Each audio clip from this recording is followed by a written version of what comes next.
country can move on. Sir, my amendment is that Mr. President should be invited to come and explain the situation for the Nigerian government to stop killing its people and make.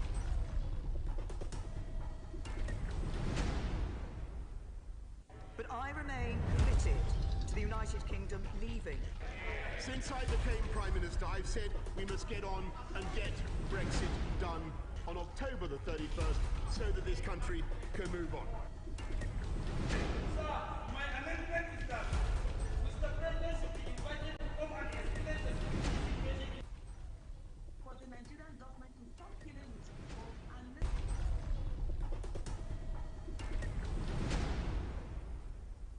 But I remain committed to the United Kingdom leaving. Since I became Prime Minister, I've said we must get on and get Brexit done on October the 31st so that this country can move on. Sir, my amendment is that Mr. President should be invited to come and explain the situation for the Nigerian government to stop killing its people and make.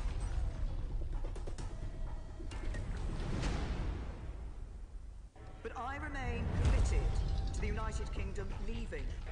Since I became Prime Minister, I've said we must get on and get Brexit done on October the 31st so that this country can move on. Sir, my amendment is that Mr. President should be invited to come and explain the situation for the Nigerian government to stop killing its people and make.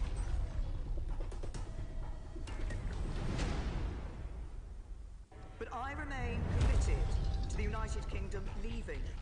Since I became Prime Minister, I've said we must get on and get Brexit done on October the 31st so that this country can move on. Sir, my amendment is that Mr. President should be invited to come and explain the situation for the Nigerian government to stop killing its people and make.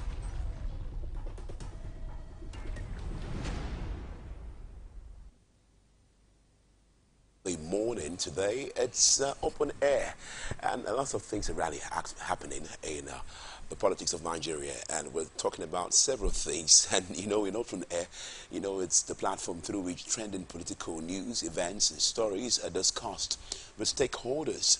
Through this conversation, ATN uses it, political talks about specific issues, party systems, and actors to explore hope and engender positive impact to the society. And that's what we do today on Open Air. First of all, I'd like to say happy Eid Mubarak to all our Muslim brethren around Nigeria and in the world today. And we have several messages really on the Twitter, on social media from notable personalities in Nigeria. First is the president's speech also, telling the people, greeting them in the Islamic way and telling them happy Mubarak also. Some people call it happy Salah also. Then next is messages from the Vice President, Professor Yemi Osinbajo, also wishing happy Mubarak on his Twitter handle. The presidential candidate for the PDP, the People's Democratic Party, also took to Twitter and says also his Islamic greetings and Salah greetings to his followers around the world. But we understand that he's still in the UK waiting for him to really come back. Then also we also learned that Peter Obi, the governorship, the presidential candidate, to the United Kingdom leaving. Since I became Prime Minister, I've said we must get on and get Brexit done on October the 31st so that this country can move on. Sir, my amendment is that I won't rest until I bring relief to Nigerians. Buhari says that. And next on our agenda is 2023 elections. Lawan Akpabio not off the hook as INEC insists on reports of Akwa Ibom and Yobe primaries. Now the next is running mate intrigue still really taking place and taking the front border.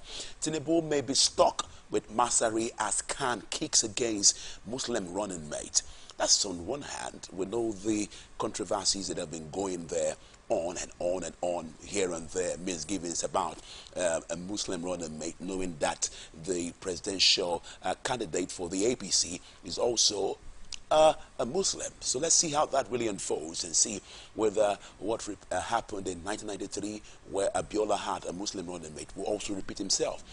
But Lamido has also really condemned that. It's not really condemned that. He said Tinubu may be stuck with that because maybe he's searching around for those who will fit him very well. Maybe Masari really falls at the #1 cadre of the list. Next is governor's visit. Saraki saying a lot of things, saying that Governor Wike will not defect from the PDP, saying the visits of the APC governors really do not really matter and do not hold any water. And the next on our agenda is I will hand over properly to my successor.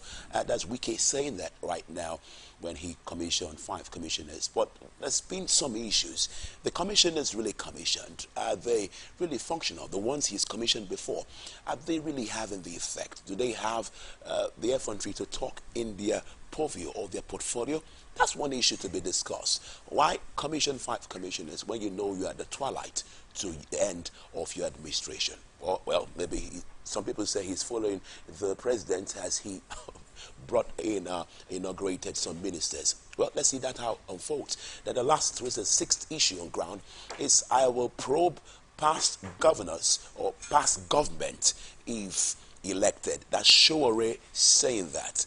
Meanwhile, on the other hand, Peter B is saying that he will not probe past government if he's elected president of the Federal Republic of Nigeria. So those are the issues we have to discuss this morning. And we'll take a break at this point in time. When we'll come back, we'll give you a breakdown of the issues, introduce our guests, and go into the analysis properly.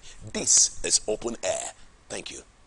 But I remain committed to the United Kingdom leaving. Since I became Prime Minister, I've said we must get on and get Brexit done on October the 31st so that this country can move on. Sir, my amendment is that Mr. President should be invited to come and explain the security situation for the Nigerian government to stop killing its people and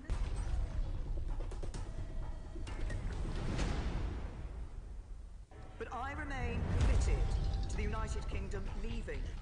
Since I became Prime Minister, I've said we must get on and get Brexit done on October the 31st so that this country can move on. Sir, my amendment is that Mr. President should be invited to come and explain the security situation for the Nigerian government to stop killing its people and Meet the people making the difference in our time on ATN Icons. Here, we present you legends celebrated for their heroism in different fields and serve as role models today.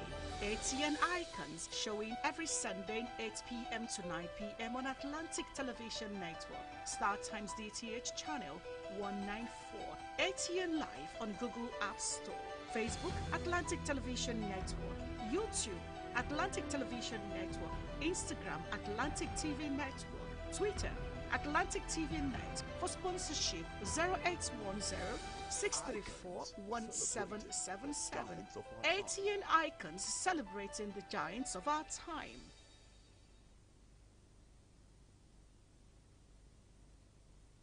The people, the candidates, the party, the campaigns. What really makes an election year?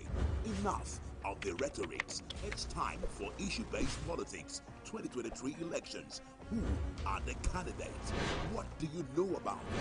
Take a seat, relax, and join us for the 2023 elections on Atlantic Television Network, StarTimes, DTH, Channel 194, or ATN Live on Google Play Store and all our social media platforms. Twitter is at Atlantic TV Net. Facebook and YouTube is at Atlantic Television Network. On Instagram is at Atlantic TV Network. Elections 2023 from Mondays to Fridays at 8 p.m. Election 2023. We the people have a stake.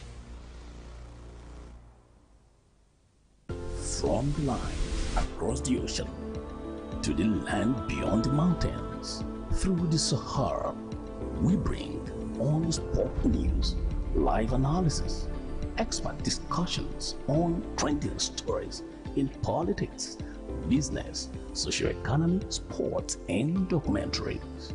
So catch all the updates on the happenings around the globe. Stay focused on the fact today, only on ATN.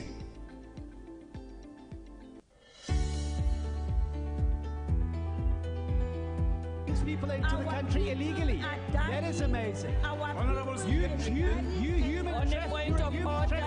Honourables, you are a human order.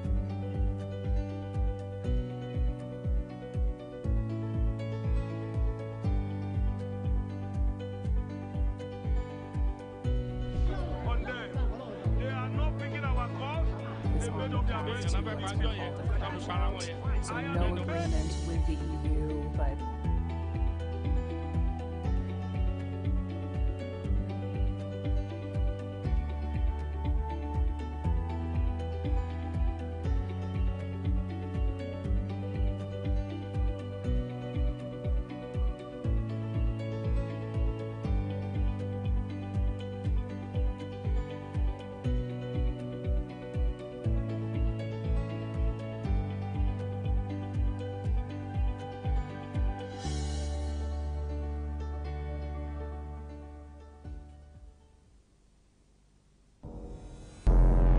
Every day, our lives are changed by history. We are one people, all of us. Leaders, politics, Nobody's ambition is what's the blood. I have fought very firmly. natural occurrence, war, and the world economy.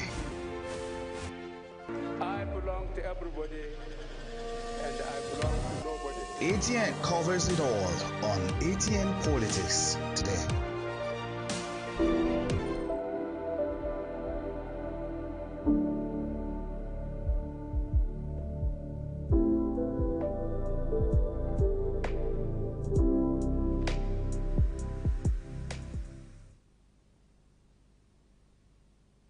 But I remain committed to the United Kingdom leaving. Since I became Prime Minister, I've said we must get on and get Brexit done on October the 31st so that this country can move on. Sir, my amendment is that Mr. President should be invited to come and explain the situation. for the Nigerian government to stop killing its people and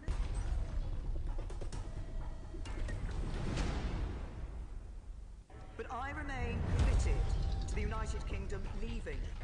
Since I became Prime Minister, I've said we must get on and get Brexit done on October the 31st so that this country can move on. Sir, my amendment is that Mr. President should be invited to come and explain the situation. for the Nigerian government to stop killing its people and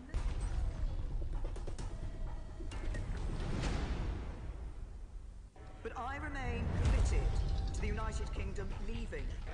Since I became Prime Minister, I've said we must get on and get Brexit done on October the 31st so that this country can move on. Sir, my amendment is that Mr. President should be invited to come and explain the situation. for the Nigerian government to stop killing its people and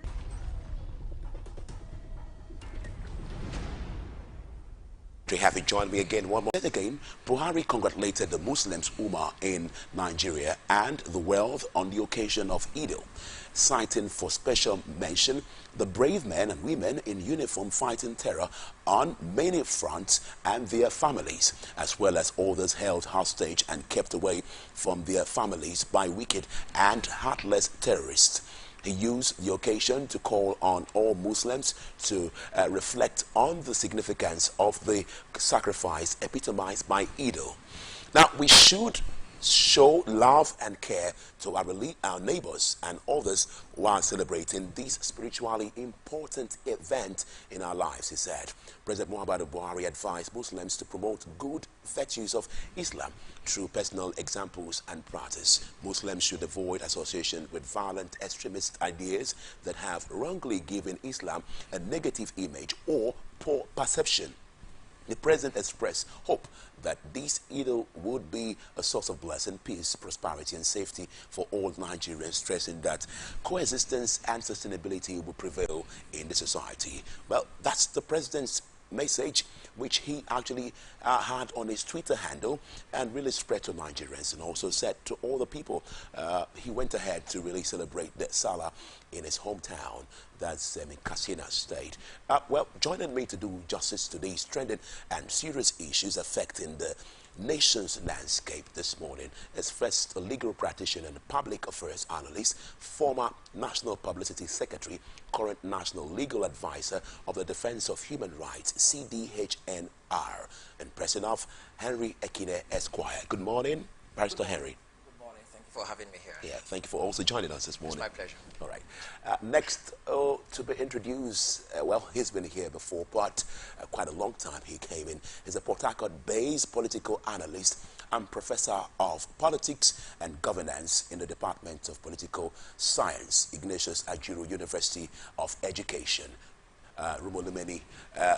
That's no other than Professor Ken Weke. Professor Ken Weke, good morning to you. Thank you. Good morning, Nandi. Thank you for... My pleasure to meet Henry quite well. Thank you. I appreciate it. Thank you, sir, for that. Thank you also for coming. So let's see the issue on ground, gentlemen. It's one that is really causing some little buzz today. It's the twilight to the president's handover. Yes, we're counting down to when he will leave office. And he has made this speech reassuring Nigerians. First of all, I'd like to take you, Barrister Henry Ekine. Yes, please. What do you really make of this speech? Can it really assure Nigerians again? I would want to be too cold in receiving that kind of ceremonial speech. And I'm very particular about that qualification ceremonial. We have had the president make ceremonial speeches on Independence Day and then on special occasions of religious ceremonies like this and New Year days. So it means that we've had a number of these kind of messages of goodwill to Nigerians at different times. But the question, I think, for me of concern is how much we can actually take from the crux of the matter, the security and welfare of citizens. And it is quite unfortunate that it does appear that for 7 years down, administration of this government, I mean this current administration, that we haven't seen that really be played out in some significant concrete terms, really. So one would wonder whether the remaining 9 months or 8 months perhaps even, if anything really significant will happen. So it's for me another rhetoric, it's for me another ceremonial speech that everyone expected, even before it was released, that on this day, the president was going to make a Salah speech. So to the level of satisfying that expectation, maybe yes, but to the level of satisfying the expectation of Nigerians, as to whether there is any assurance of improvement in security and the welfare of citizens, I am really very pessimistic about it. Okay, so Prof, you are a professor of governance, and such speeches like this really could create some assurance or make the people not to really have confidence again, because this is not the first time we're hearing this. Some people expected some things like this. In fact, someone actually told me, these are some of the things the president will say. I'm predicting it. These words, you hear these words. And the person was not really short of his expectation. So what do you also really see concerning this message? You can see I'm looking at. So what I'm seeing. I tell you. You can see I'm just struggling to see if there's anything like that. Nothing. Just see nothing. It's just like Henry said. Just one of those speeches that you would expect. Yes. That what will happen between when and when. This is the 7th year, just having 1 year left. So if you have not done all of those, you are talking about welfare of the citizens, security of the citizens, major reasons why government exists. And so I want to achieve that in 1 year. So, I mean, with this kind of avalanche of killings here and there, people are driving, you are not sure of where you're going, how you're going, whether you're going to return. So I was coming into this studio, I saw a bus. I could imagine what a friend shared with me yesterday, some dressed in some kind of security outfit like vigilante or whatever, you don't understand, not knowing that they are, men on the other side. And then I saw one just close, and I had to fire just so that I can meet Nandi and the studio now, because I didn't know whether it was, and I saw dark uniform, so to say, so in a bus on max, and that kind of life. And so what will you want to achieve in the next 12 months? It's even less, because May 29 you will give way. But he's saying that I won't rest until I bring rest relief now. to Nigerians. So, are you resting, Namdi? Are you resting? So nobody, as long as you are living, there is no rest for you. You and I. Ekene is not resting. Me, I'm not resting. The man who is making this thing happen, look at his face. Is he resting? So nobody should rest as long as you are living. So when he says he won't rest, of course you shouldn't rest now. You can only rest when you have gone. I mean, when you've gone below. So that's when you can rest ordinarily. So saying he won't rest is not news to me. It's not news. There's nothing new he has said. I'm not one of those. To be very, very serious, I'm not one of those who, I mean, one of those critics of Mr. President from beginning. They had a lot of hopes in the man, the president, current president that we have. But let me stop there. But to say that there is anything in 1 year, to do what? To achieve high level of security that you didn't achieve in 7 years. And don't also forget that this was one of the reasons that the last government was put out of office. I mean, by way of elections. So there was insecurity everywhere. But I don't even know how to compare the level of insecurity now. It's difficult to say whether it's worsened than is worsened than what it used to be, but you can also say that it has not improved at all.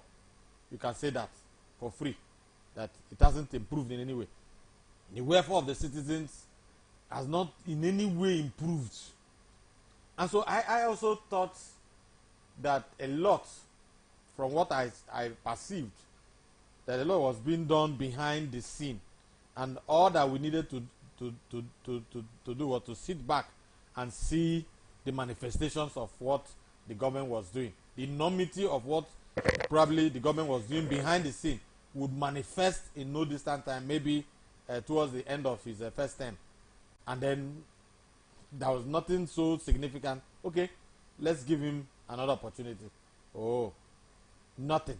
So look, we should have a president that can sit like we are sitting here now and talking.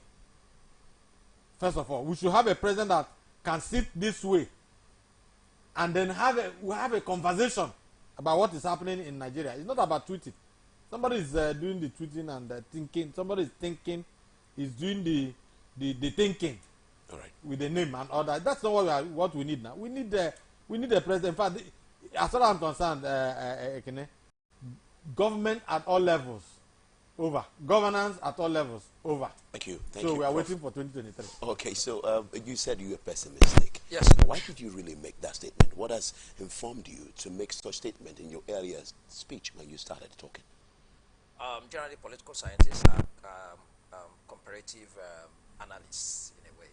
So from that background, you would have to have hope on anything, especially when the player is the same, and then the circumstances are largely the same, the environment is the same, and then the situations are also the same. Then you really are right to make the comparisons. Okay, in this last 7 years, how much have we fared sincerely and very truly too in respect to security of lives and property of citizens in this country, and then with respect to the welfare of citizens. And like I said, apparently, the Constitution of the Federal Republic of Nigeria, 1999, precisely section 14 thereof, is to the effect that the only reason Mr. President is there in office is to improve the welfare of citizens, and of course to ensure that there is real concrete terms, security of lives and property. And then so if you compare in the last 7 years, even if the current administration would always say they met these challenges, but the reason you have come is to improve on these challenges. How much have we improved on security? We shouldn't be hearing the things that used to happen. I would have excused this current administration if the color of insecurity we're having now, I mean the character of insecurity we're having now would have been different from the one we used to have. So you could have the argument to say, I have stopped what I met, or significantly stopped what I met. And then these are new forms of insecurity emerging. And so because they are new, we're actually going to tackle them afresh and head on. But right now, the same character of insecurity you met, they are exacerbating, as a matter of fact, becoming worse, confronting you right in your face. It's just about less than a week that we have the worst that hits whatever you like it. Sometimes if you are expressing the seat of power, you express it in respect to the city. So if you say Washington had spoken, you meant that the President of the United States of America had spoken. If you say Downing Street or whatever had spoken, you meant that. So if you say Abuja had spoken, you should have meant that the government of the Federal Republic of Nigeria has spoken. So if Abuja has been hit, then it means that just about few days before the Kuje prison attack, a sitting governor in one of the north central states was actually saying on a TV program that very soon he won't be surprised if the insurgents or terrorists will hit the state house. And the anchor of that program was almost, no, that was extreme and that was extreme. As if it was prophetic. Few days after that, indeed, even if it's not state house directly, but where the state house is, Abuja, was struck. So what is this government telling me to be able to be hopeful that Prof made reference to? We've passed May in 2022, meaning that it's not even May 2023. May 29, 2023 is the handover date. So if this is July, I am correct that it's less than 10 months. So what are you going to do in 8 months to improve the security challenges? And like he said also, we've gone past the stage where Nigerian leaders will be conceptual in this kind of statements. Please try and be symbolic and creative and be concrete to say, this exactly is what I'm going to do. Even if we know it's security, we're not saying give us the details, but to say these are the things I'm going to do with timelines and targets so that we measure them. And that's only when they would have convinced me that in 8 months they can do anything in that regard. Right. Then the welfare area is even worse. How much are we, you and I, how much have we felt improvement in our standard of living, in cost of living, in the ability for us to harness economic opportunities, in the ability for us to even say we are able to improve in our existence? Nothing for 7 years. So I don't have hope in the next 8 months. Okay, so you really heard it there. This is still open air this Sunday morning, and I've been speaking with Professor Ken Weke and also Barrister Henry Ekine. Yeah, we'll be moving over now to the next issue on ground, which has been at loggerheads. It's INEC, the courts, and some politicians now talking about Babio and Lawan. Now, the Independent National Electoral Commission, INEC, has said some things insisting on what they've said before. He says it stands by the reports received from its state offices in relation to the party primaries for the Akwa Ibom Northwest and the Yobe North Senatorial District. The commission stated this in a statement issued by Mr. Festus Okoye, National Commissioner and Chairman, Information and Voter Education Committee in Abuja on Saturday. Okoye said that the attention of the commission had been drawn to speculation circulating online on the outcome of some of the recent primaries conducted by political parties and related issues. He said that, in particular, the allegations intended to impugn the integrity of the commission in respect of the Akwa Ibom Northwest and Yobe North Senatorial District, respectively. And and I'm quoting Festus Okoye, he says, to set the record straight, the Constitution of the Federal Republic of Nigeria maintains the commission to monitor the organization and operations of the political parties, including their finances, conventions, congresses, and party primaries. In relation to the primaries for the Akwa Ibom Northwest and Yobe North Senatorial Districts, the commission stands by the monitoring reports received from our state offices. For this reason, the commission did not publish the personal particulars of any candidate for the two constituencies of variances with the state reports. Right now, the commission is Fontu's official, maybe our legal luminary will do some more interpretation of that. But he says again, in the two cases, he said, now section 29, subsection 4 of the Electoral Act provides that any person may apply to the commission for a copy of nomination form, affidavits, and any other document submitted by a candidate at an election. The commission shall, upon payment of a prescribed fee, issue such person with a certified copy of documents within 14 days. Now, we'll hold it there. Prof, it's been an issue.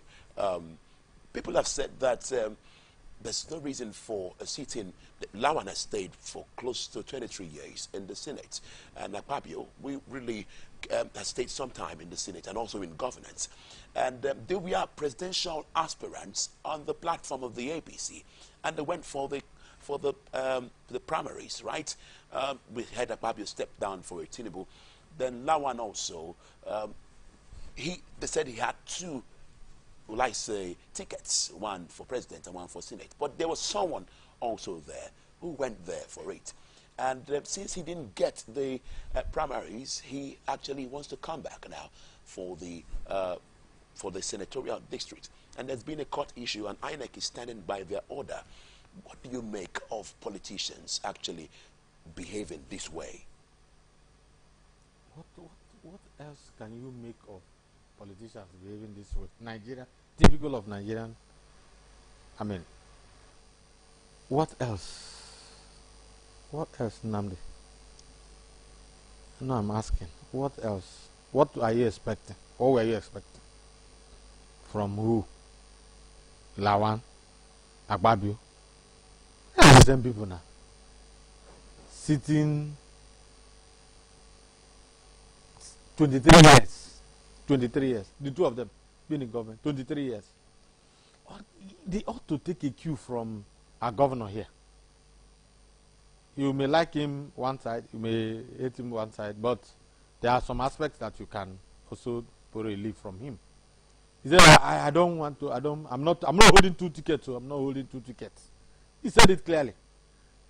Yeah, I don't want the vice presidential ticket, too, even though that one. But he said it clear. Ordinarily, I come from a senatorial district where the governor ought to keep one for himself. But the party graciously gave it to Eche, where I come from, to say take. And people were thinking that the man who is holding it today, Owel Nyeso, is holding it for the governor. But he said it clearly that it was not, no. He was just going for one thing. But even if somehow, vice presidential issue, but we haven't seen him come for Senate and all that. Meaning that he almost meant what he said and all that. So, the point I'm making here is that people ought to be exemplary. Politicians ought to be exemplary. It's not all about power. There are people who have sat, of course there's nothing ordinarily wrong in somebody sitting in the legislature. In the US and all that, people sit over 30 years, 40 and all that, and probably, and they produce more results. But in the case of Nigeria, even those who have sat for 23 years, what improvement have we had in the legislature? We could see a consistency in terms of the quality of legislations in advanced climes. In the US, for instance, where somebody can sit there as if he's a grandfather and a grandmother. But in the case of Nigeria, people have sat there for 23 years. There are people who even want to sit for another set of 24 years and all that if you give them opportunity. But God forbid. God forbid.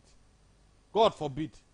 Lawan, I expected Lawan to follow suit when others, Akpabio, the likes of Akpabio's Fayemis and all that, they were throwing in for Jagaban and all that. I expected Lawan, who was also part of those behind Tinubu at some point and all that, to have also followed suit at the time, honorably. But he didn't do that. He stayed put and ran that election because he got some votes, of course. Maybe he thought he could also get that. And so when he lost, there's nothing like a placeholder. Okay, placeholder is between you and the man.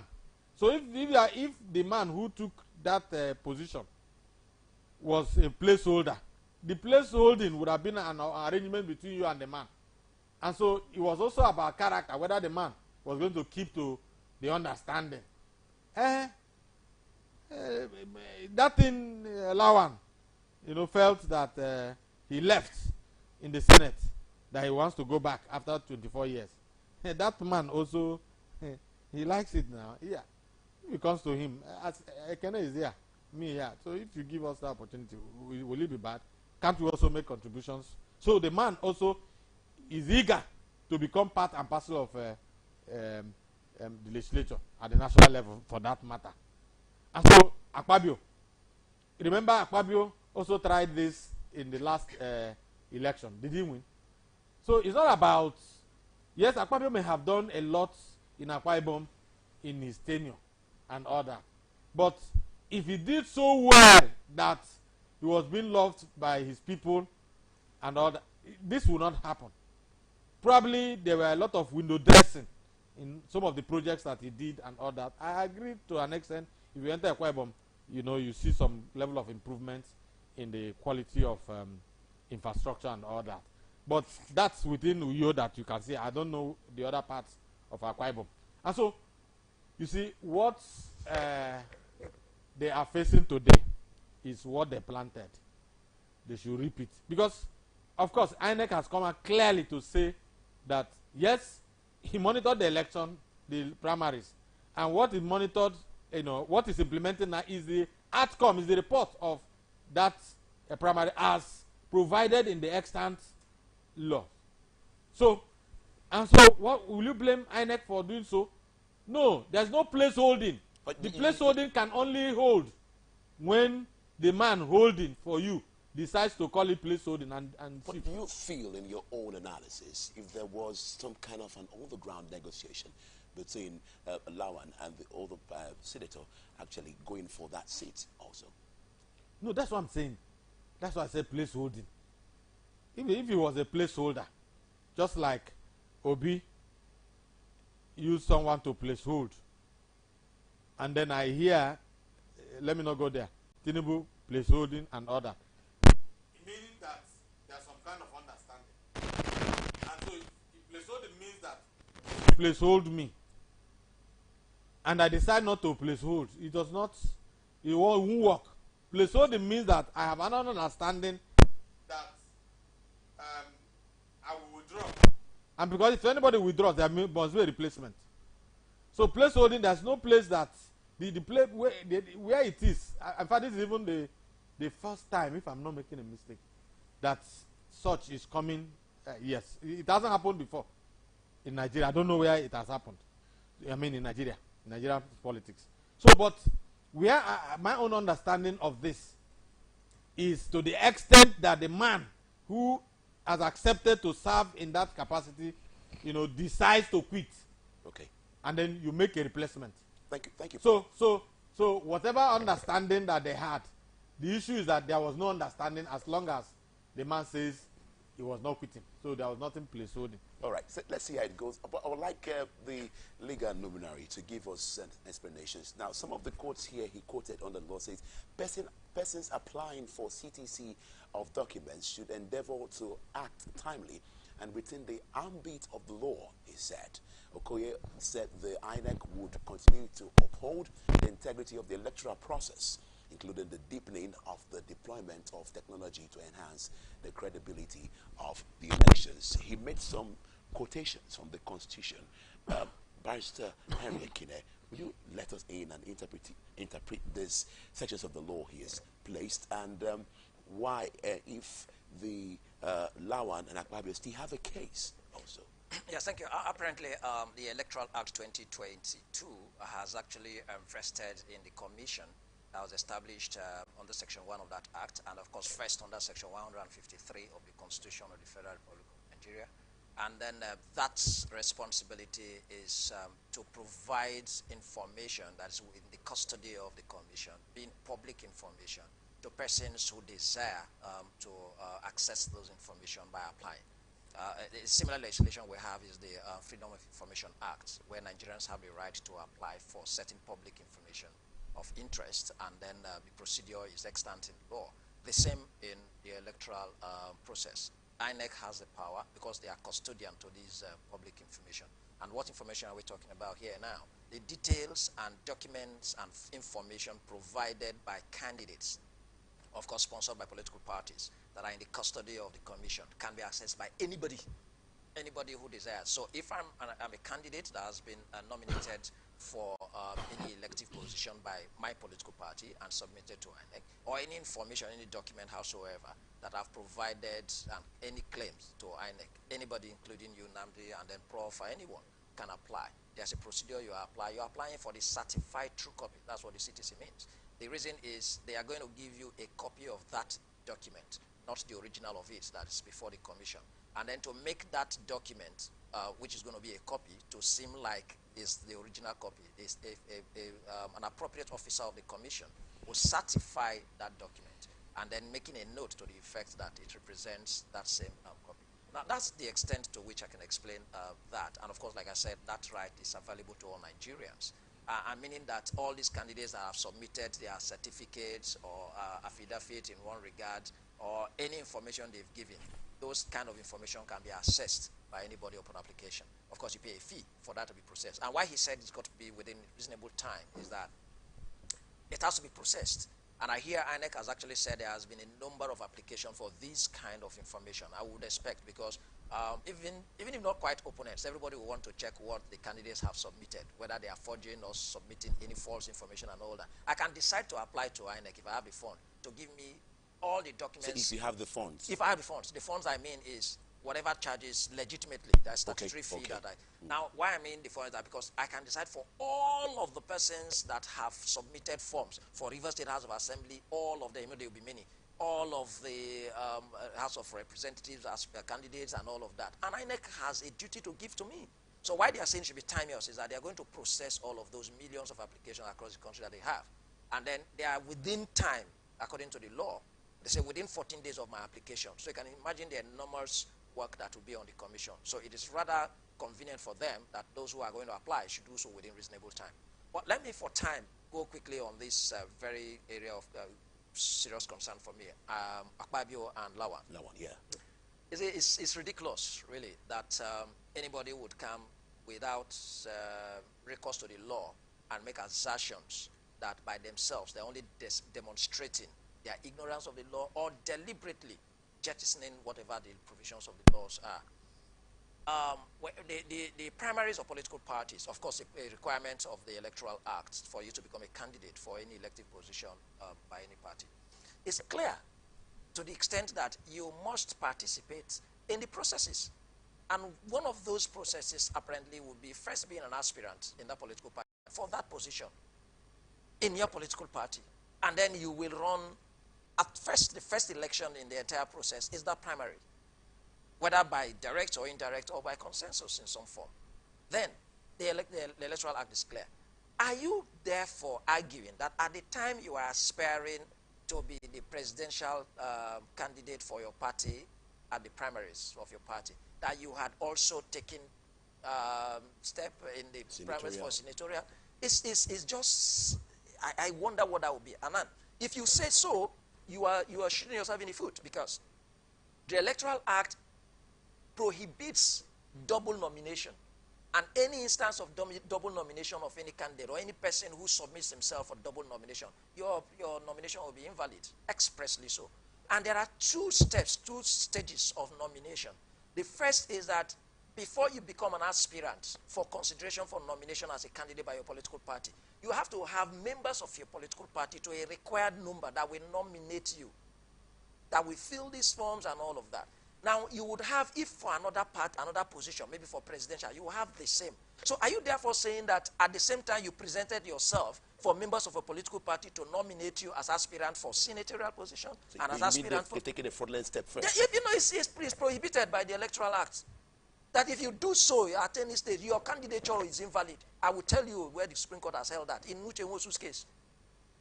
So what gives them the effrontery to I don't. Impunity is one, and then another is I just wonder how these politicians think. Like Prof has said, what do you expect of them? So that's at that first level of nomination, arguably. And I've taken time to look at this. If you move away from that, go to the next level of nomination, which would have been where the primaries have actually held in a political party, and then some person has become the candidate of that political party. Whether, you see one technical thing there, if the primaries of your political party has held, and you are the candidate of that political party, whether the party has submitted your name to INEC formally, but you have emerged as the candidate of that party, and whether they have done so, but they purport to substitute, right, is another question. But again, quickly too, the Electoral Act 2022 has prohibited substitution of candidates, meaning that it is in the first instance by that section of the law, and it's just one subsection.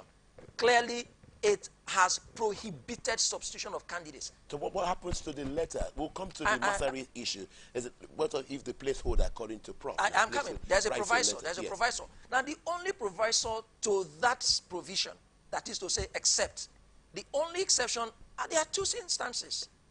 It's only where the candidate withdraws or dies. And again, in withdrawal, which is where some of them are purporting, it's very interesting here for us to understand. There is a deliberate procedure for withdrawal because probably the drafters of this law anticipated this kind of impunity by politicians. That withdrawal by the candidate must be by himself, in writing, signed by himself. Even the submission of that notice of withdrawal to his party must be personal. That's because the person withdrawing must yes, go to the... You know why I'm emphasizing this? The Lawal's case is to the effect that the young man is crying out that there is an attempt to forge his signature. Now, I ask the question. If you forge his signature, would you also be able to establish facts, visual, that he came personally to submit? Assuming the man wasn't anywhere near the secretariat of his political party, would you also be able to provide that? Because the law is to the effect that he must personally submit. So these intrigues, for me, like he said, they are just unimaginable. Akpabio, with respect to him, visibly in the entire world, was an aspirant of his political party to become the presidential candidate. Lawan, the same thing. At what point would they say they were candidates of their political parties for these respective positions?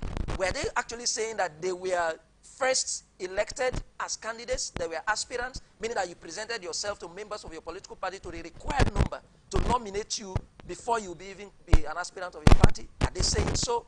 Or otherwise, are they saying that they actually took part in the primaries and they were candidates and their names were submitted to INEC? Are they saying so? So none of these actually, because if you're saying so, then, or right now that even there was a nomination of a candidate for the Lawrence case and the young man's name was submitted to INEC, it only would be a situation where either he has died, and none of these two candidates in Akwa Ibom and in Yobe State had died. So that circumstance for any reason, right, would not arise. Even the withdrawal, except it follows the procedure of the law. And interesting again, even if Akpabio and Lawan would say there was a withdrawal, there is no express provision for substitution even where a candidate that was nominated withdraws, that you just bring another person. No. Now, what happens there? What happens, the procedure is this. When you withdraw, your political party will notify INEC that there has been a withdrawal of this person we have submitted. 2, that within 14 days, they must conduct a fresh primaries. It's statutory. Meaning that even the event that any person withdraws and another person will come in, it's not just by bringing the name of another person, because there is no room for substitution. But in the event that even someone validly, assuming they convince them even, and they validly withdraw, by their own handwriting and signing the notice of withdrawal, and even coming personally to submit, satisfying that statutory provision, the next step is for that political party to conduct a fresh primaries. It's Lawan saying there was a fresh primary within 14 days that he contested again and he won. Is Akpabio saying that there was a second fresh primaries that they contested and he won? If he's talking about substitution or withdrawal, these are issues that I think they know. I would assume they know. Because if they say they don't know, that they also shouldn't even be legislators or senators at that level of the National Assembly. So your point that this case may not hold any... No, apparently it wouldn't. I leave it. I don't know who is in court, so that I don't get held for getting into a matter that is sub judice. I wouldn't really know now if any one of them is in court. But besides that, if it's at the level of discourse as it is in our analysis and the position of the law, apparently those candidates that emerged from the primaries in Akwa Ibom and in Yobe remain the candidates nominated by the political parties to INEC. I have said here that there is no room anymore in our electoral act for substitution of candidates. No political party can substitute the way we used to substitute candidates. Whether you say the reason will be substantial, that is apparently prohibited. So the only situation is whether the candidate has died. Then it gives an opportunity for the political party to conduct fresh primaries within 14 days. Or the person withdraws. The withdrawal even must be in compliance with the provisions of the law. I think that's section 34 up there before you would actually even have to have that 14 days window for a fresh primary. It is upon that fresh primary you now submit a name. Thank you, Bryce. Thank you. Now, Prof, with this situation happening in our political process, in your own political studies, as you've really held sway in some areas and done some papers, would you say that Nigeria is actually moving forward politically with such situations you have now still coming up?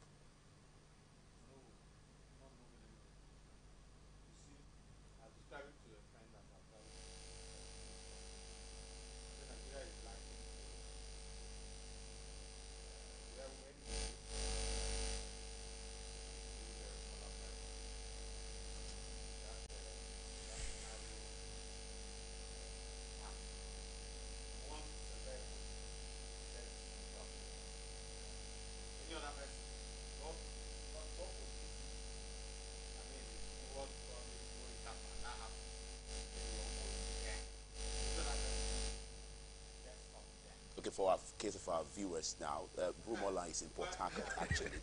If you just, and Port Harcourt is in River State. So, will you continue? So what I'm saying is likely to maybe getting stuck in a narrow path where it's only one route, one exit, and probably a trailer carrying bags of cement and whatever, or carrying back, sand, and gets you stuck there. Nigeria is likely. There's a movement, and there's moving, and then we are strong. We are all strong. I don't know where you're asking me where we are moving. I'm just painting a picture. Just open your eyes and understand the thing I'm painting. Just one narrow path. We are just struggling to move after a long traffic and all that, long traffic, very huge one. And then we got to a place where, trailer carrying this thing. Stop. Probably what I was carrying small movie the other day on the Air Force. The place was. So, do you take a step backward? No. Because it has to begin from maybe the last person somewhere. And where do you want to? Nigeria has come a long way. Where are you taking back? Where you, taking a back step for how many are you taking back, and how long will it take you back to where to follow another which route? It's just one route to success. So how about the stance of INEC? Don't you think they are also on the right path to really say that upholding the primaries held before? Of course, the same people, the same Lawan is at the helm of affairs in the Senate. Joint committee, whatever. The Electoral Act 2022 was, Lawan was instrumental to it. And so what INEC is emphasizing today was, it's an instrument that Lawan was part of.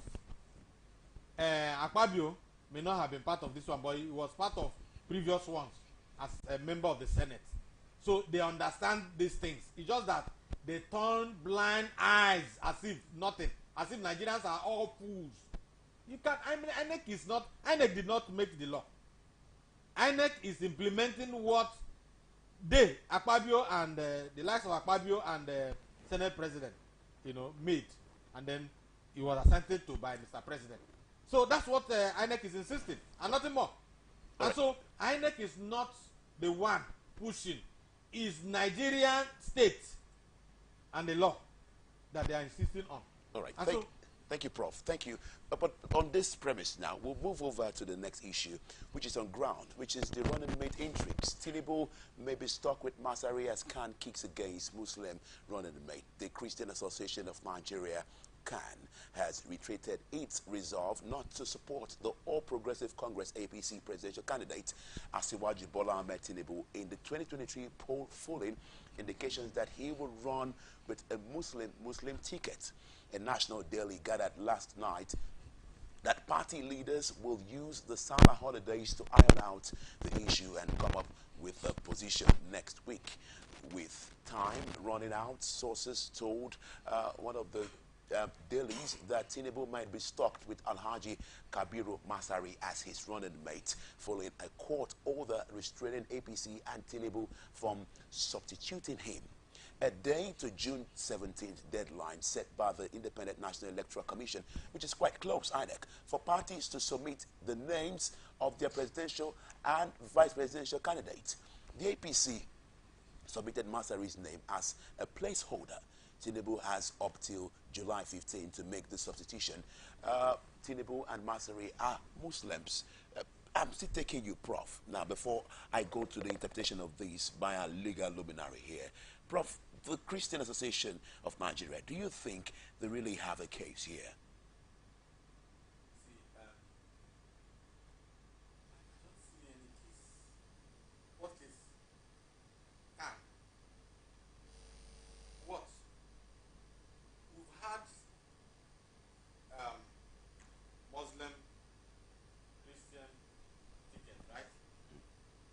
So, has it stopped the killing of Christians anywhere in Nigeria? In fact, the killing came so strong very recently. On that fateful day, I could imagine a Sunday morning like this. Oshibanjo currently is the vice president, a typical Christian. Did this stop? And from the West, did this stop the killing, where he comes from? So I don't understand this too much religiosity and all that in Nigerian politics. If it was for purposes of Muslim ticket and all that, what is Khan kicking? Kicking that your people are being killed on a daily basis across Nigeria. It is not about the ticket. It's about the issue that we have on ground in Nigeria. But the feel that their interests won't be protected. Which interest? Not. I'm asking you now that in our war, they came into his arena. The man who is the vice president, they came to his arena and masterminded one thing. Something that was so much. A lot of people died. So you don't see any marginalization here. No. About the Christians, if they. I'm a Christian. Are you not a Christian? And so, what is the relationship between Christian or religion and governance? What is the relationship? So, has there any impact in terms of that you are a Muslim, that your leadership will not impact positively on governance, or that you're a Christian? Because you're a Christian, heaven will open doors and then manna will come from heaven. No. Enough of this religiosity and all that. Yes, as much as probably because we are asking for national cohesion and where you consider the interest of the many ethnic groups that we have in Nigeria and then the issue of religion and all that, but that is not the bane of our problem today. The problem we are having, somebody was talking today and say Islam is about peace, according to them. I don't know. They say peace. But there are people who are using Islam to foment trouble. Even as Christians, those of us who say we are Christians and we carry Bible on our head and all that. Yet, if it comes in terms of stealing, we steal the highest. We steal, you know, we have a lot of stealing in the National Assembly. You know, made up of, even in Niger Delta, NDDC and other. Those who are in NDDC committee, they are both Muslims and Christians. So, but those ones who are Christians in the committees in NDDC, National Assembly and the like, would they say because they are Christians and that Christianity forbids anybody from stealing, that they won't be part of it? So are you in support of a Muslim? I don't care about who the ticket. What I care is who can have a ticket that will bring an end to this continuous poverty that and then decayed infrastructure. We are taking ourselves backward. As a teacher that I am, I should be contented. I should manage my salaries and all that. You know, I should be able to, as a lawyer that he is, you know, whether in private practice and all that, he should be able to, you know, look within his means and all that. And then the value of the money that he has in his hand should be able to take care of him and yourself being here. You know, whether you belong to any party or not, or whether you are related to or you play politics or not. But today, the only productive sector is being a politician. Right. And that's the only way we can survive. But and then because we have access to state coffers anyhow on check. But that's really arguable somehow. So, would you want to, Barrister Henrik, you've seen what the parts they laid there. Would you want to give interpretation of this? With the interpretation, do you think that Tinubu may be stuck with having Masari running for him? First, on the constitutional basis, the Constitution of the Federal Republic of Nigeria, creating the office of the President of the Federal Republic of Nigeria, and then that of the Vice President, with the qualifications to becoming either a President or a Vice President. None of it, none, includes religion or what's religious kind of, disposition really that you have. And maybe I dare say what's the basic and fundamental qualifications for election for those positions really are, is that you are a Nigerian, a citizen of Nigeria by birth, and two, that you attain the age required, I think 40, 45 as the case may be. And then three, that you are educated to a minimum of a school certificate. Of course, that's another issue that the Constitution, the interpretation section 315, or thereabout, has actually also interpreted what that means. And then fourthly, which is the only conditions, fourthly, is that you are sponsored by a political party. And then that is where you see the nomination by political parties. Outside these, the Constitution legally didn't say whether you're a Muslim or you're a Christian or a Buddhist or an African traditionalist, really, in terms of religion. Then, the argument about balancing the sensibilities of Nigerians and then the concept of federal character under Section 14 really also didn't capture religion. That's because, deliberately so, because this concept of religion is a very delicate one. So people must understand that even when we talk about federal character and those principles in Nigeria, it really didn't countenance religion. It's about the political delineations and divides really in this country. It didn't get into ethnicity and religion. And that was deliberately so. So if you even go on the argument of federal character to say, okay, let us have, in those other appointed positions, let us have somehow to reflect the states that the Constitution considers, to as much as possible, the government structures, the states, and in the states, the local governments, not as to ethnicity and ethnic cleavages or religious configurations. Having said so, it becomes arguable, really, whether having a presidential candidate who is a Christian, and then that you must have a vice presidential candidate who is a Muslim. But I think by the analysis I've given here, it's got nothing in the place of law, except in the place of the thoughts and the sensibilities of Nigerians. But like he has asked, should that be our concern at this time? I don't think so too. That's why I absolutely agree with Prof. We have an enormity of issues, and these issues are never to be addressed by reason of what religious disposition anybody is. If we doubt that, then let's examine the administrations we have had, which he has said again. Obasanjo was a Christian president, and of course his vice, Atiku Abubakar, was a Muslim president. Did it change anything, really? We haven't had this too. Yar'Adua was a Muslim president, and then Goodluck Jonathan was a Christian vice president. Did it change anything? Boko Haram was there, and all these crises and these challenges we have. Downward diving of our currency in terms of value and everything, this same situation.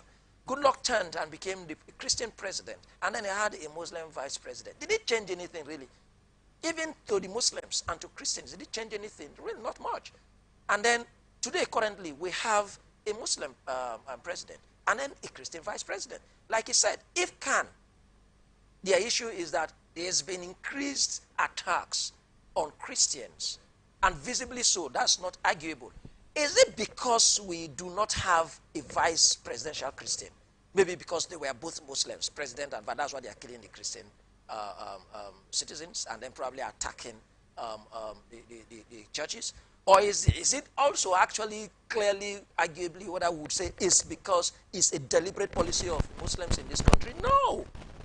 The attacks and the killings on whether Christians or Muslims. So if it's a Muslim that has been killed, is it a Christian that killed a Muslim? If it's a Muslim, a Christian, is it a Muslim really by the religion that killed the Christian? But there are extremists, perhaps in each of these religions. Like he said, if we have our own days of militancy, or so to say, he said they were agitators. If you have our own kidnappers and cultists and all of that, and then you have those who are separatists and all of that, and the Christians, is it not? Is killing. Crime is crime. Terrorism is terrorism. Kidnapping is kidnapping. Violent insurgency is violent insurgency. So it doesn't matter whether it's a Christian that perpetrated that or a Muslim that perpetrated that. So we have to be very careful. So with this, I don't see any. These are no issues. I even expect Khan. Look at what Khan should be saying with respect to Khan and their leadership. Instead of coming, because this kind of thing is part of what they condemn. And I am a person. A King Henry is, if I condemn a thing, I shouldn't be seen doing that thing. And what do I mean? If you are condemning sectionalism, divisiveness, as pointing at someone to say the President of the Federal Republic of today is excessively divisive, and of course is demonstrating sectionalism, and is nepotic and all of that, and you're advancing this kind of argument. This kind of argument, apparently in all interpretation, is a sectional kind of argument. It's a divisive kind of argument. What do? Rather, mobilize your people. Get to educate them in what pattern of voting, perhaps. Not making this kind of statement, but saying, look, this is the direction we must vote. If a particular political party is having a Muslim candidate as president, and there are other political parties that have Muslim and Christian. So what I expect is, okay, you look at the configuration of the political parties and their candidates. I say, oh, APC, they have a Muslim president and a Muslim vice president. We don't want that as Khan. Let us now shop for any political party that has the kind of candidate structure that suit us. Okay, let's go here, not here. Then you lead your people, sensitize them if you have the power to be able to sway them to that direction. Thank you, Bryce. Not this kind of message. This is divisive. Thank you, Bryce Henry. Now, some speculations have it that, Prof, I'm actually taking you on this one now. Speculations have it that his chances to really win the 2023 elections with the running mate he has may be stifled. Do you think so? I don't think so. If it's stifled, it's not because of his running mate being a Muslim. It is about the man. How do you even this, while they were saying Obi was shopping for one man who was the only man who could win elections in the north. And, well, people imagined, but it shocked Nigerians that there are still better Nigerians out there who have better credentials than the man that you could see toggling around him, and or you could see that is a mere leader that people follow, sheepishly and all that. And then now you can see that some people some persons have emerged, or some person has emerged, with real, good credentials. And they rather than follow people with, he has large followers. We are thinking about those who will bring food. There are kinds of qualities of food on table. Yeah, you've been able to see quality, to see the kind of quality of food on the table. You have appetite. So we are talking about that kind of governance that will bring good appetite to Nigerians and all that. It is not about those. I'm not seeing the Tinubu Masari ticket has been Muslim that will bring him down. If there's anything that will bring him down, it's about him himself. Tinubu, what has he to offer? What have been his antecedents? Okay, what do you think that he can bring to the table? It's about him first before you talk about his running mate. Okay. Because the running mate means that he's running, after him. And so the man that is running first, what is his character? What can he bring on the table? So I don't see Tinubu failing these 2023 elections on the account of Masari being a Muslim. But I can only see that Nigerians are getting tired of recycling those who have crossed 70.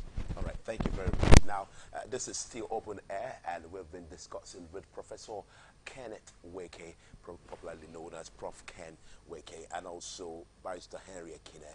And we're moving over now to the next issue on ground, which is towards 2023.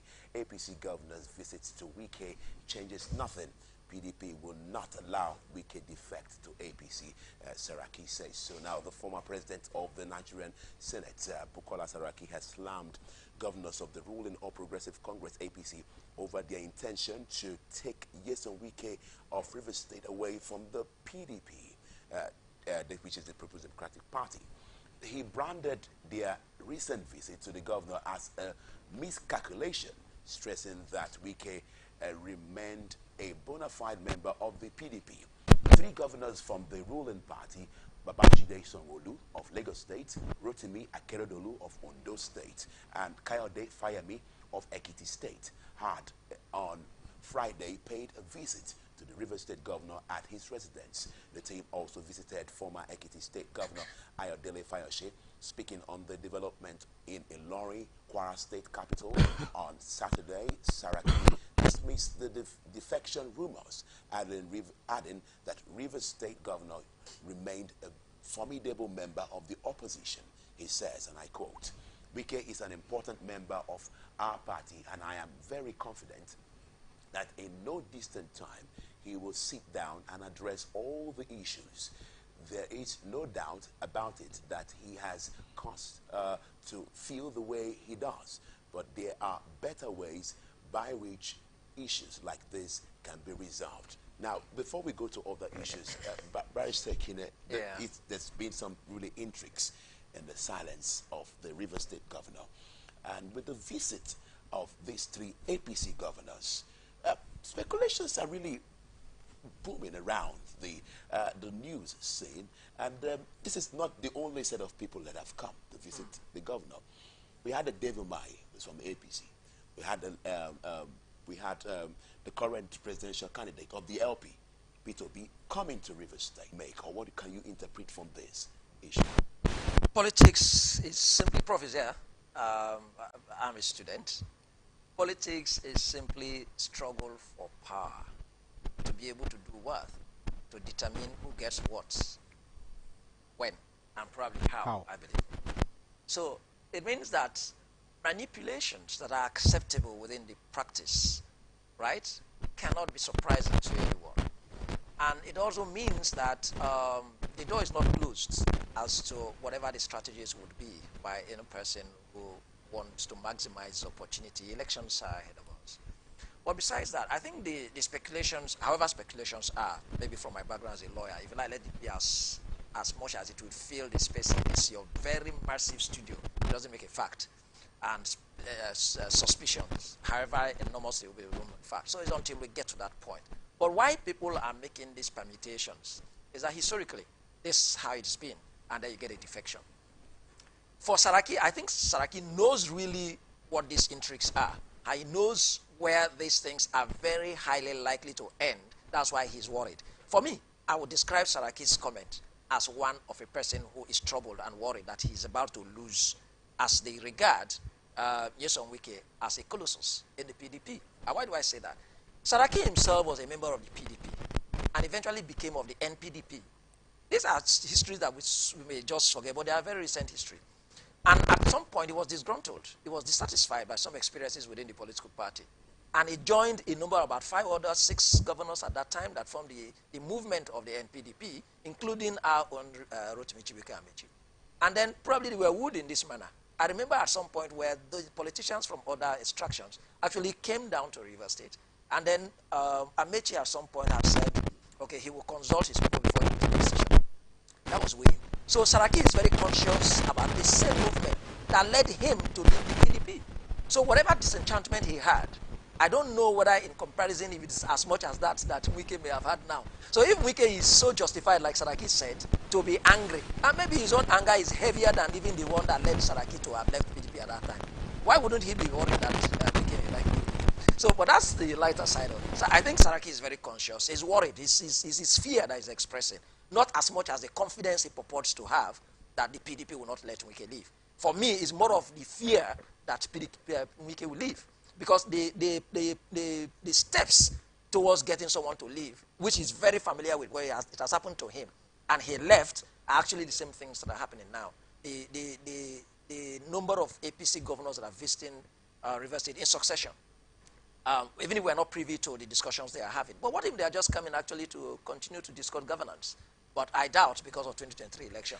So, but let me rather look at this in the area of law, and how, if at all, it has any effect on 23 elections. It really doesn't have any issue. Political parties should do whatever they want to do, for God's sake.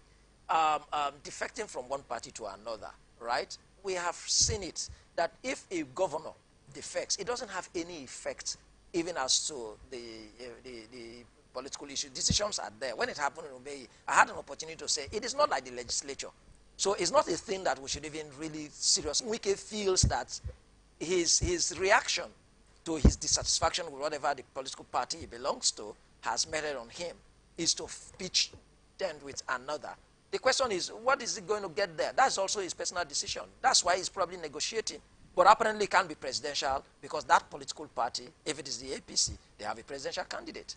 And like I said, there is no substitution that is going to happen in any way except the man dies or except he withdraws. And even when he does so, there's going to be a fresh primaries within 14 days. Or is it probably a possibility of his vice presidential? That's the only window that probably is possible, because the vice presidential candidate, arguably, isn't quite a candidate that emerged through primaries. So that's why you could see, I was wondering how it happened in the Labour Party. That's why I justify, you could see where a vice presidential nominee, a candidate, can actually be withdrawn and another name just being sent, and probably not having to meet the requirement, the statutory requirement for 14 days primary. Because as a matter of fact, from the outset, he didn't come through the primaries. So except in that again, if Wike, who has actually said he doesn't want to be vice president, but maybe he has changed his mind for the APC. Okay, thank you, Bryce Tekine, for that. Now, Prof, I'm taking you on the next one now. It says the fact that some APC governors went to see their colleague trying to capitalize on what they think is an issue is a gross miscalculation. At the end of the day, their visit is going nowhere. Let me quote Saraki again. It says the APC governors know that it is this kind of crack they need to latch on. Fortunately, we are not going to give him to them because the election ahead is too important. The destinies of millions of Nigerians are too important and even bigger than any party or individual. I appreciate that. All our stakeholders appreciate that. Our Governor Wike himself appreciates that, he added. Now, one time, 2 weeks ago, Governor Wike went on vacation to Turkey. And there were some members of the BOT that came somehow, and they said that they coincidentally met him in the hotel. So, and the governor also has been silent about some matters. Now, Prof, just like Bryce Tekine has really given us some kind of insight into issues on how defections take place in the history of defections now, what do you make of this Governor Wike's silence and all the visits by these sitting governors?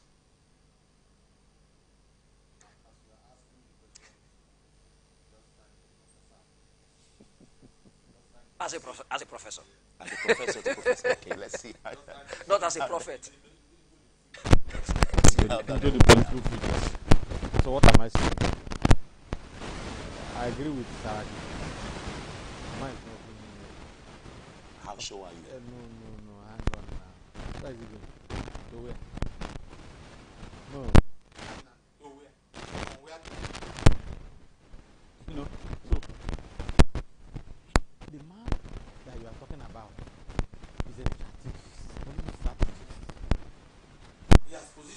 himself. All the events, the developments recently have been able to throw him to the point where he appears to be a kingmaker. And he sits down in Rumebrikon, you know, sits down, then he receives men from all walks of life, political divide, from all political divide, coming to pay him visit. This other one said Salah visit. He's wicked, a Muslim, that they needed to be paid a Salah visit. But he's the governor of both the Christians and Muslims in River State. Salah, you left the West where you are supposed to pay your Salah visit. People, they should be in their states, because I think their family is a Muslim, I think. No, not clear. But Sanwo-Olu, I don't know. I don't know, Akeredolu and all that. I don't know which of them. Okay, they are governors of their states. They should sit in their states and receive Salah, you know, receive people to pay them Salah visits, or pay their Jagaban Salah visits, and not to come to Rumebrikon. You know, you see, the truth is that the governor, by his, you know, by his physique, everything you see about him, his thoughts, his ideas, are PDP as far as I'm concerned. I'm not seeing any other thing. And just look at it now.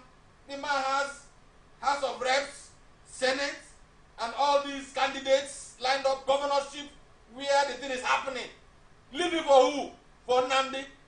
No. If he goes, people will go with him. How? Don't you think so? Go with who? No. If he leaves the PDP, don't you think people will go with him? Wait now. Wait. Is he going to APC, for instance, now, and then he will carry him and replace Toyoko in River State? He will carry all the senatorial. No, now. But APC is not the only party. Wait now. Okay, he carries the other ones and goes to a new party entirely, and then leaves PDP vacant. No, now. See, the man is a political strategist. Nature and recent developments have thrown him and have made Rumebrikon politically relevant. You know, the axis of other jobs, very relevant. But it's time use. Just remember that. And so, because he also has a lot, there's a perception of him having a lot to offer. I don't know, can underline that offer as far as the present politics of 2023 is concerned. So there are a lot of permutations, like he said. People are thinking that this man is this, that. This man can do this, this man can do this. They are coming from all walks of life, political divides, to say, look, they are wooing him. But they can't woo him out of PDP as it is right now. But what can happen? What can happen, and what other people are also doing, or likely to do in the next coming days, is, you know, from here, another color. From here, another color at the center. From the at the periphery, another color. I don't know whether you understand. I don't really understand. You should understand. I don't understand. Here, for the sake of our viewers, okay, also, viewers, you could interpret to us. I'm describing. I'm painting a picture. How are you sure when I don't really understand? Let me come down. Let me tell you clearly what can happen. We have 2023 general elections, starting with presidential and national assembly. Thereafter, you have governorship and state house of assembly. Follow the elections. Of course, there are a lot of things that will happen between now and January 2023. A lot will happen, even in February, a week to the election, even a day, 24 hours to the presidential election. A lot will happen. So hold your peace. The man has positioned himself in such a way that he's a political strategist.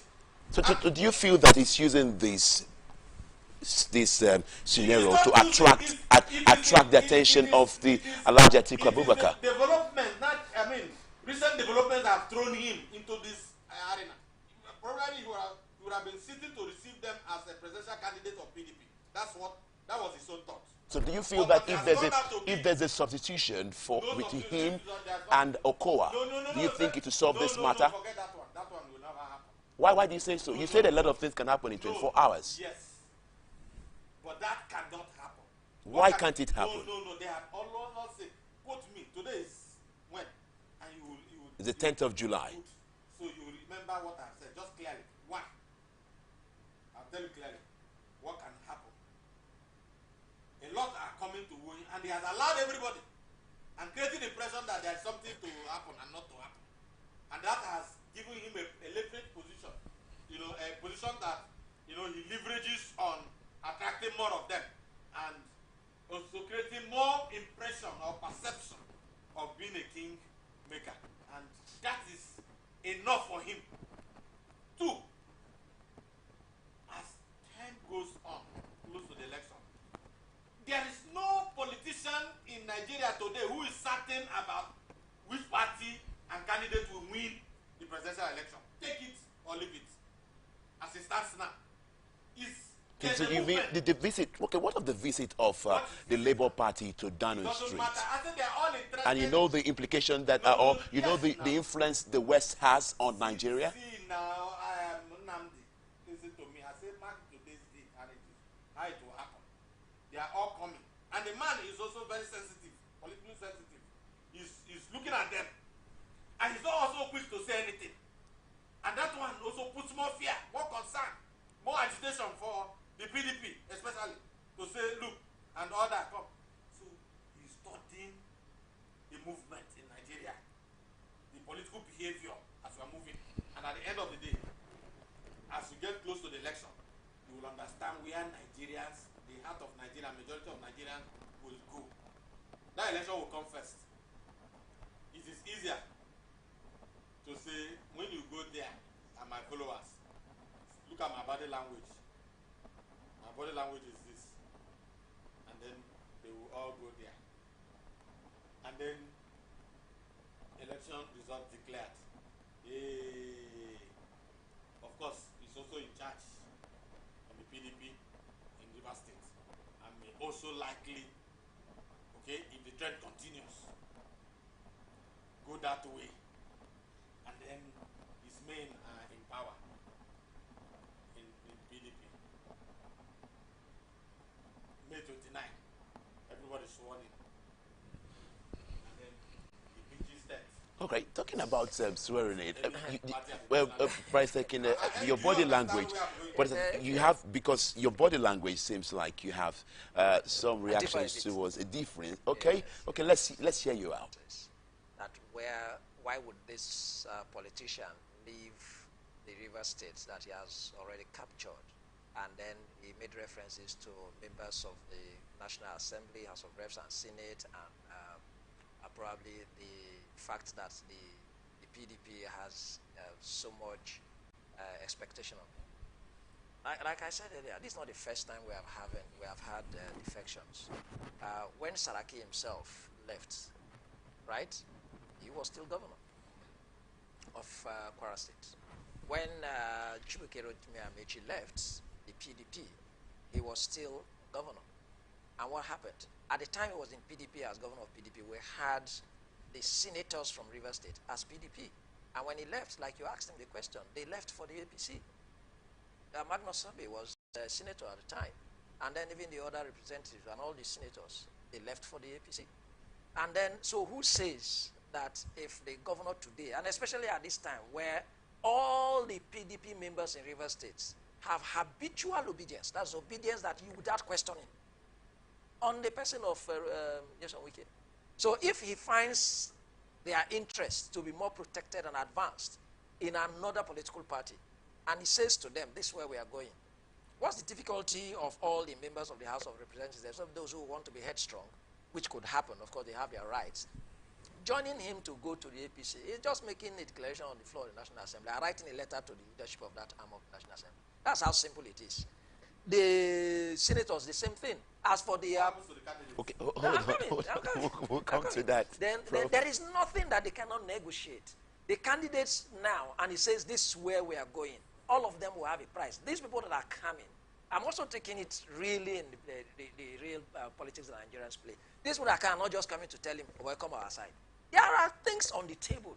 Presumably, if that's the discussions they're actually having, all of what we're doing now is permutation. If these things are there, the man will consider the options that are valuable before him. So with the presence of the immediate past Minister of Transportation, Yes. Right Honorable Chibika Amechi. Do you think Nyesom Wike will want to go there? See, there is nothing that cannot happen in the politics in this country. Let me tell you one thing.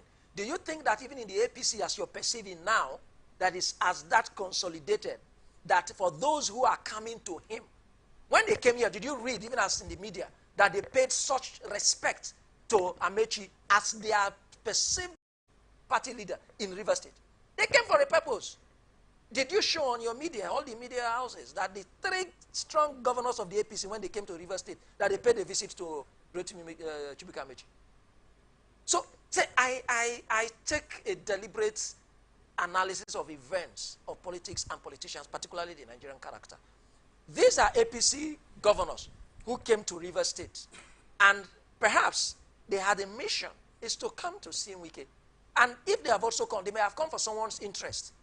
Assuming without conceding, I don't know whose interest they've come, but let us assume that they came for the interest of Tinubu, right? You knew that Rotimi Amechi was an aspirant contesting against Tinubu to become president. So if these are loyalists of Tinubu and Tinubu's camp in the APC, do you think if they came here, they came to reverence Amechi? No. So they may have come here and not minding whatever will happen as to the placement or the holding of Amechi of the APC in River State, right? But to Wike, and not also undermining the situation in the APC in River State concerning Magnus Abe, who is for Tinubu in River State. There could be a possible analysis in this way that, okay, let us come. If you can get the Magnus Abe and get Wike into this, we have finished Amechi hold of APC in River State. Isn't there a possibility? And then these three governors come here and they're able to offer to Wike such offering that he cannot reject or resist. And then he says, okay, I agree with you. So now, how do you do between you and Magnus Abe in the new APC in River State? And they work it out. And are we not here in this River State? There have been also speculations about the romance between Magnus Abe and Wike even before now. So it will be seamless, it will be easy for them to actually agree, but having a common enemy in Amechi and say, okay, to hell with Amechi. Or permit me, sorry about that on video. Sorry about that. Yeah. Sorry, seriously sorry about that in the media. And then we can less about Amechi. Let him go find a situation like he said. I understood him when you didn't understand. He was talking about the down part of it being another color or being another color. They could play the game of this political party for this election and that political party for that election. It has happened in Nigeria in 2014. Prof, I understood you. Okay, so, sorry, just 1 minute. You've interpreted it so. That's why I wanted to, for the benefit of our audience. And that's what is likely going to happen. I tell you, okay, it happened in the West and PDP. Goodluck Jonathan was a South-South person. Goodluck Jonathan's presidency in the first instance was, well, would I say fortuitous, in a way that the president passed on and he became. His first election and only election for that office was the one he ran in 2014. Am I right? 2014, right? That was the election. And then what was it? That was the test of his popularity to be able to win a presidential election, even coming from the South-South, a minority. Was it the best 2011? He ran. 2011. I'm just trying to struggle to actually get the years. What I mean is that when he was, oh yeah, okay. That was the first, right? Yes. Okay. So if that was the first, to actually test, the one he succeeded. What happened? That was where the Western ACN played what politics he was talking about here now. Okay, for ACN, all our candidates in the West won their elections, ACN, all of it. But the ACN gave their votes for the presidential candidate to PDP, to Goodluck Jonathan. And we were here when we heard how Tinubu visited the State House at night, just a fortnight or thereabouts to the elections. And it worked the whole thing out. And that was how Buhari was defeated. So these are things that we follow on with the political happenings in Nigeria, and that possibility is there. Okay, so based on what you said, let's move over to the fifth issue we have, which is the penultimate on our discussion on open air this morning. It's towards 2023 still.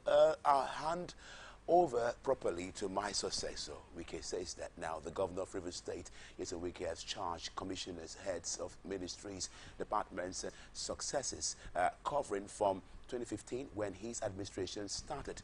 The commissioners are Honorable Dema Iyaye, assigned to the Ministry of Special Projects, Professor Prince Chinedu Mom to Ministry of Education, Honorable Boma Iyaye to the Ministry of Local Government Areas, Honorable Christopher Green as Commissioner for Sports, and Burebe and Barry Donald posted to the Ministry of Chieftaincy and Community Affairs.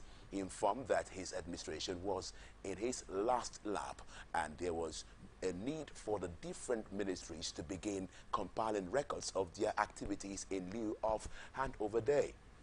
This was contained in a statement issued by Kevin Abiri, media aide to the governor, and made available to newsmen. The statement reads, everybody should, as a matter of fact, put the records of their various ministries together. You won't wait till May 29, 2023. You have to start now, since this administration started in 2015. State what we have done, and by the grace of God, when the new person, that's in bracket now, the governor comes, he will have a handover note, and it will not be like me who didn't get a handover note. Well, people say making a spike on the former governor. Everything we have done, all the records, what we have brought from ministry to ministry, you have to start compiling them. I don't want to hear a situation where you will say there is no time. There is plenty of time. You don't need to wait till the last day. That is why things are difficult for people. He says so now. That's the matter on ground, first of all. Now, looking at the commissioners he's really inaugurated, commissioned, and the past ones. Prof, if I will ask you now, people say that some of the commissioners, they're not vocal in their portfolios. Then why bring up new ones at this point in time towards the twilight to your handover or your administration, if I would say?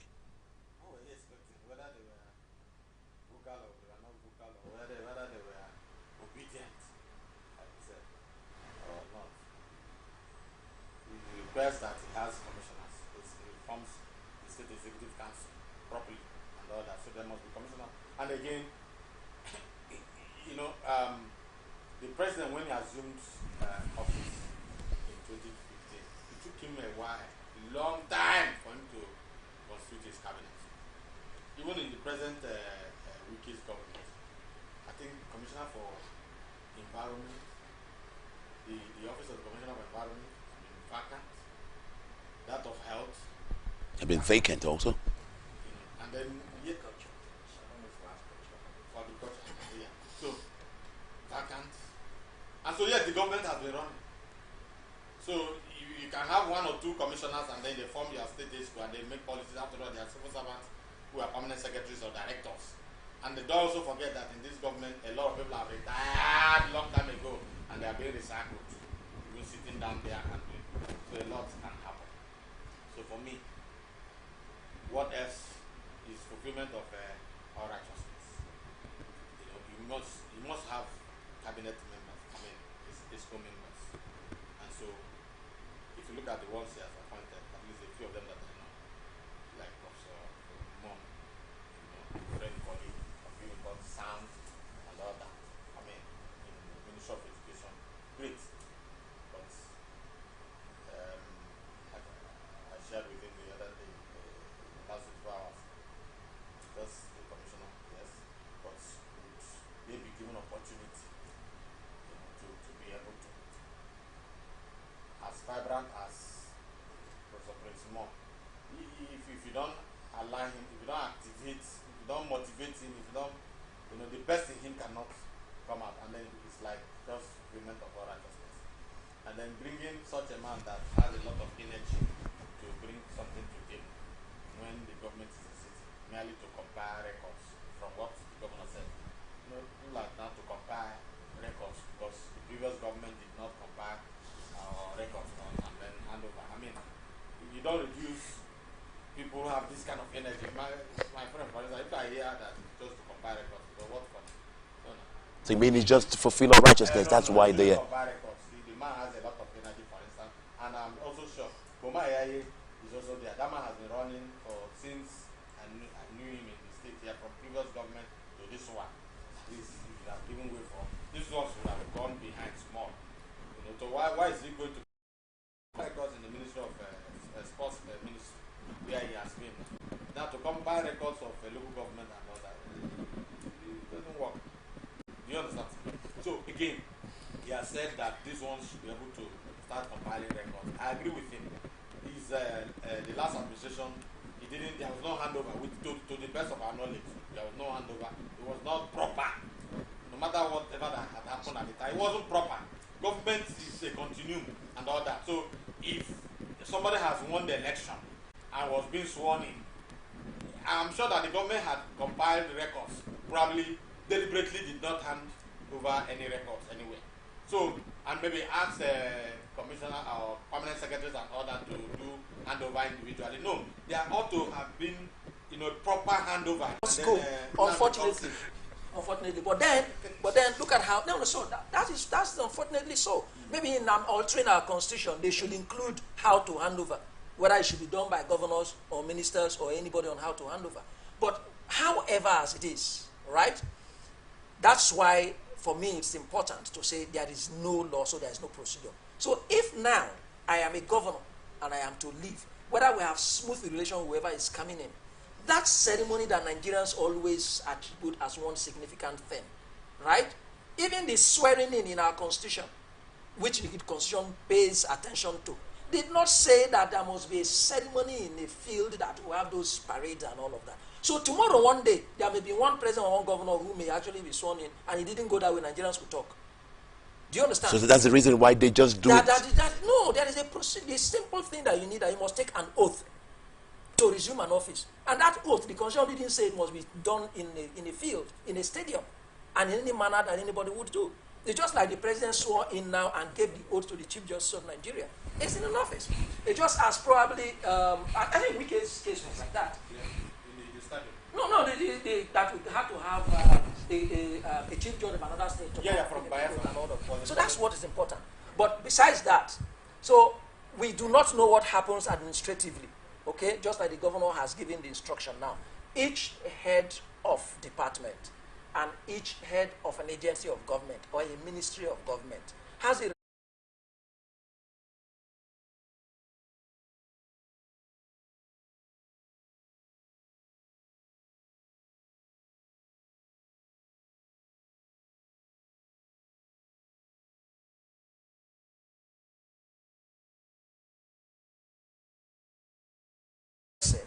an understanding of what has happened, right? And what exactly the previous administration has done and what they've left and where you take off from. All right, thank you, Barrister Ekine. All right, right, it's so not also to say that anybody who didn't do this way has done something wrong.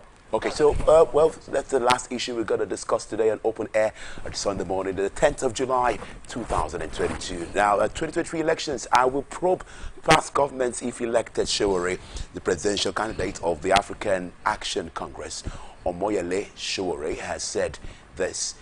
His administration will probe past governments if elected into office in the 2023 presidential election. Sowore made this statement via his verified Twitter handle on Saturday. One of the national dailies also had earlier reported that presidential candidate of the Labour Party, Peter Obi, had said that if elected into office in the 2023 elections, his administration would not carry out a witch hunt of previous governments. Prof, my question to you, because we have very short time here, probing a previous government, does it really give the people encouragement to vote you that is intended to come into power?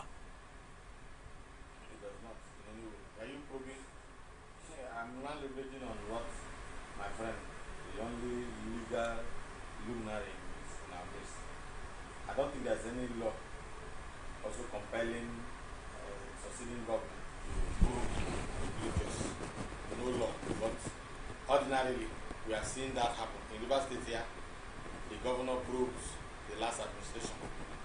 And I'm also sure that if events change to another person will also want to prove him and all that. But what matters is where those proofs will end and all that. So if you rise up to say, I want to prove the previous government, that will not make the people have confidence to say, because they know that probably it may be window dressing.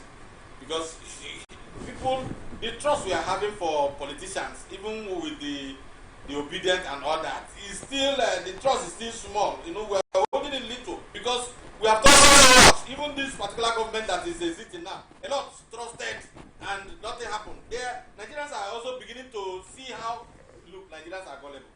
They are seeing how they want to trust again because they can be fooled 100 times and all that. So it's not about anybody coming to tell us you want to probe, you probe or you will not probe.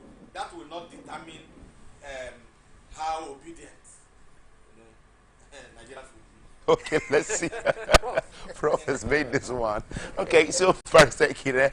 Now, going by the obedient movement, they say they will not probe the previous governments, and Showore says he's going to probe the previous governments. Now, looking at these two, just opposing them together, would you think Nigerians will actually move towards, or direction they move? Like Prof said, that's not what we're looking at. We're not questioning for who will probe and who will not probe. Like he said, for that person who is saying he will probe, the same way it will not add to the victory of the person who is saying he's not going to probe, because those are not the issues, right? But I think the person who said he isn't going to probe is clear about why he said so.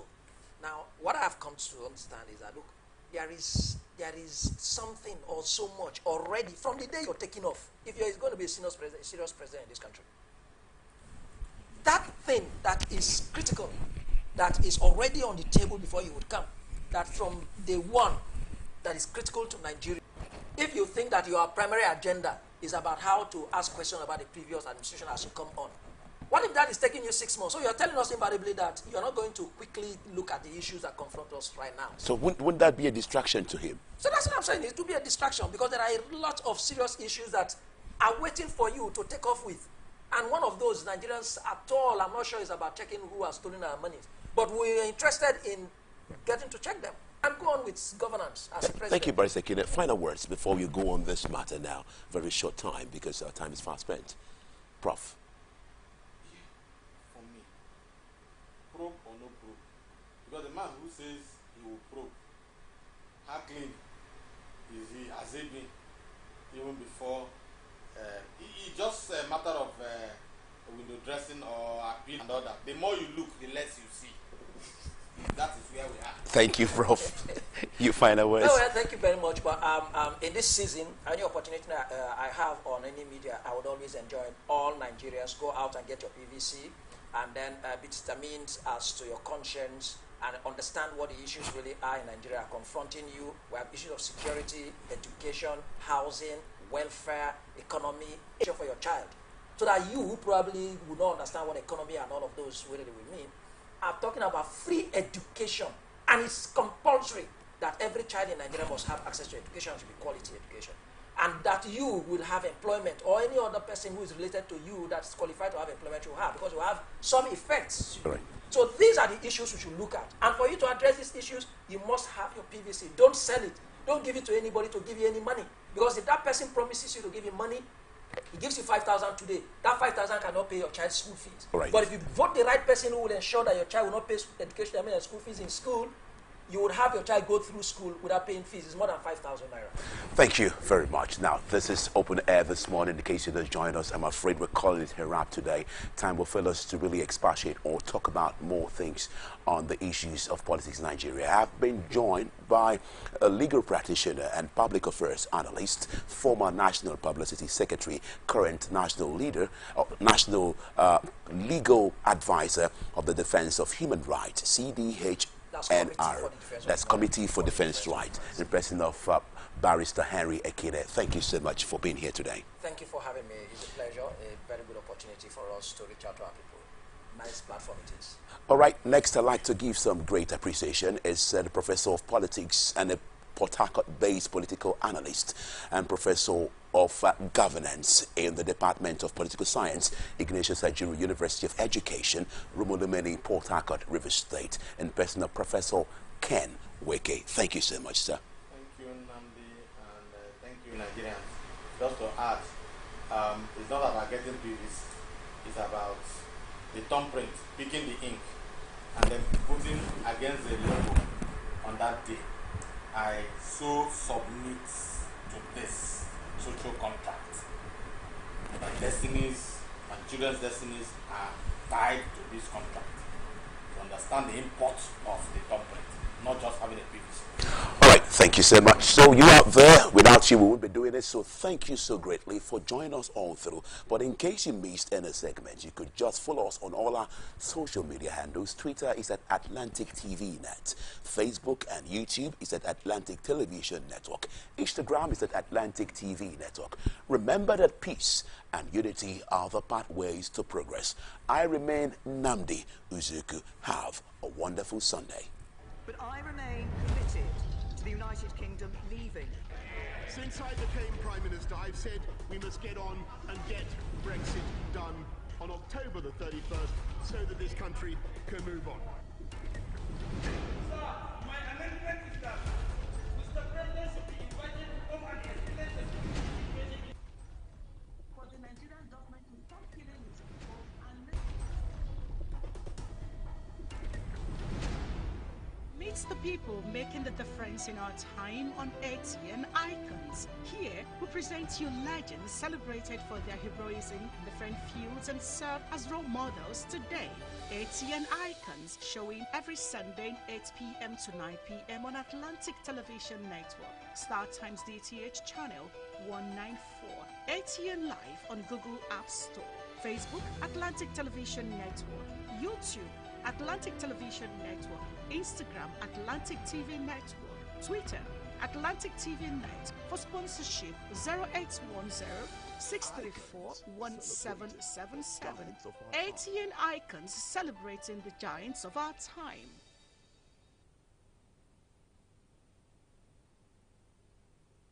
The people, the candidates, the party, the campaigns. What really makes an election here? Enough of the rhetorics. It's time for issue-based politics. 2023 elections. Who are the candidates? What do you know about them? Take a seat, relax, and join us for the 2023 elections on Atlantic Television Network, StarTimes, DTH, Channel 194, or ATN Live on Google Play Store and all our social media platforms. Twitter is at Atlantic TV Net. Facebook and YouTube is at Atlantic Television Network. On Instagram is at Atlantic TV